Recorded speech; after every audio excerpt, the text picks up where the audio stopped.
Good day everyone. I am Cadet Nelan Cabrera. We're going to report about mooring incidents, assessing common pitfalls and key challenges, do's and don'ts in mooring stations. So first of all, I would like to say mooring is a key operation on board, hindering many challenges for crew members.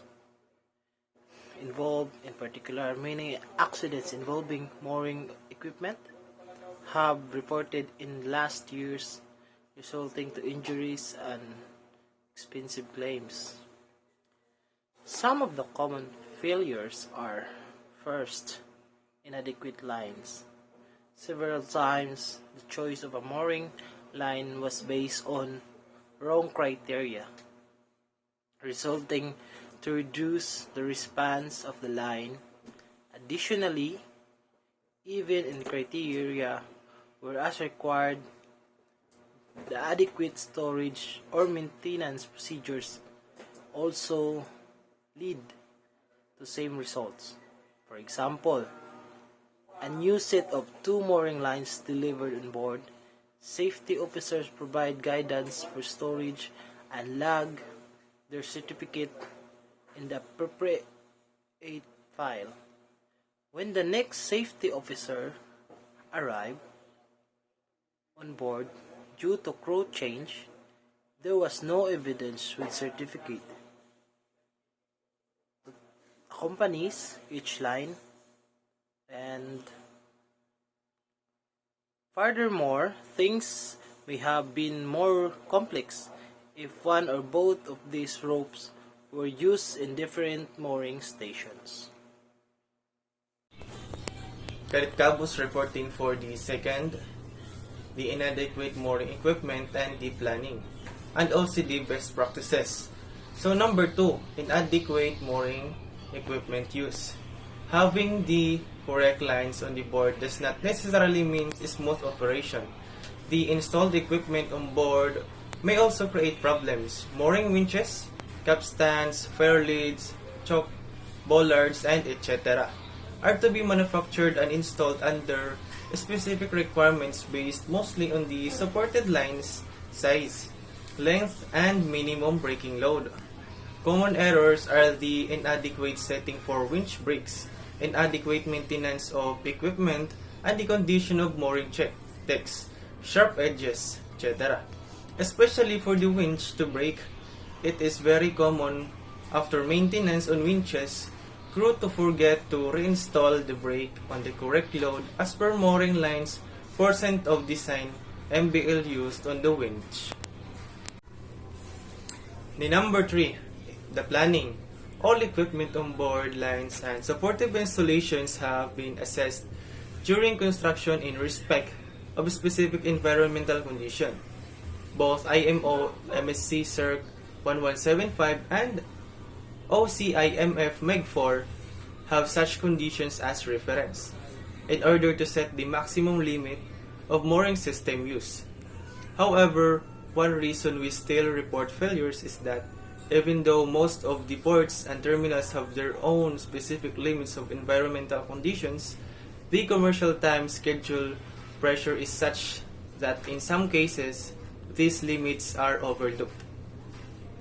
Furthermore, in some other cases, masters fail to predict or understand the forthcoming weather conditions or environmental parameters, which are the waves, tides, and currents.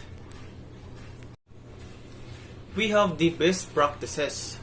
The regulatory requirements for the size, length, and minimum braking load of mooring lines should be followed, as well as IMO MSC Circ 1175 and relevant IACS guidance. The ICIM of MEG4 is also a recommended approach in calculating ship design in BL and other relevant parameters. Having chosen the right lines, the next step is to know the exact position of each line on board. A dated log which positions on board should be followed. The OCIMF MEG4 requirements for a dated line management plan and the mooring equipment registered are recommended.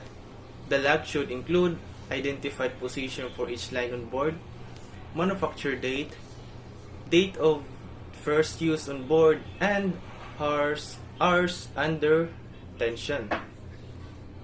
So, good day, sir. I'm the Cadet Adrian Alan, and I'm going to report or explain to you the levels of roof in inspection. So, first, in addition, effective maintenance procedures should be followed. For each roof, the following three levels of inspection take place. So, first, the deployment inspection. It is conducted on working length of a line, outboard of the tension side of winch.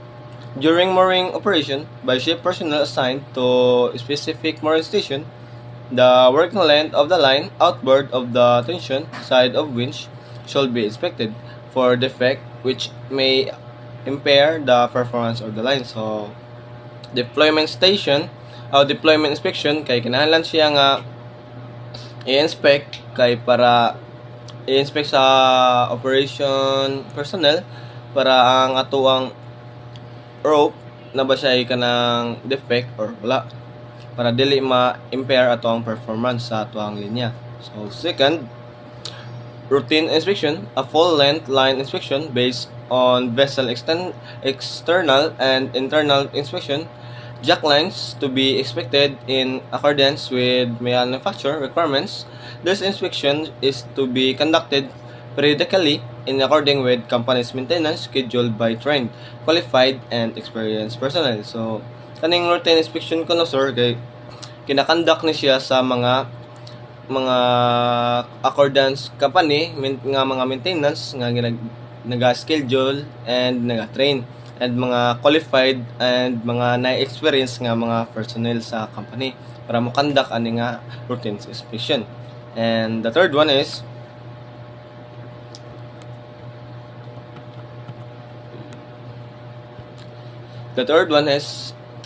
detailed inspection.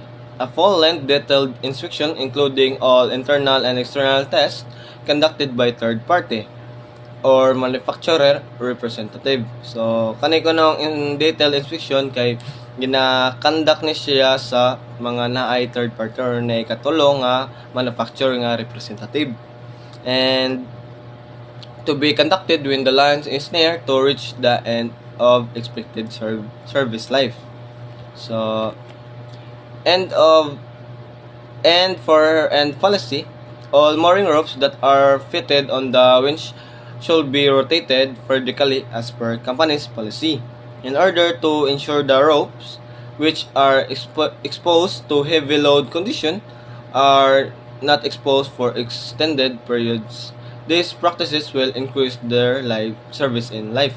So, in order to ensure continuity, the rope need to be rotated irrespective of whether they have been placed. So, ang kaniko ng rope ko no kinahanglan ni siya nga i-rotate or kanang giilis para irrespective of whether they have ginagiilisan man siya or wala. If a mooring line during inspection shows sign of damage near the splice or on the splice, it must be reserved in order to use the other side of the rope. So, ang atong mooring line ko no, kung gina-inspect nato and naa siya damage sa splice or na siya sa splice, kinahanglan siya nga i-reverse in order para ang katong other side sa rope or wire ang magamit. Each line to be reserved and for end only once. The date of the end for end change and total hours under the tension should be marked. So, kinahanglan ang atong rope nga end by end, kinahanglan na siya nga na total hours under the tension and kinahanglan siya na marka. So, that's all. I'm the Cadet Battalion Alan, and that's all. Overall, good planning is there in order to avoid failures after mooring.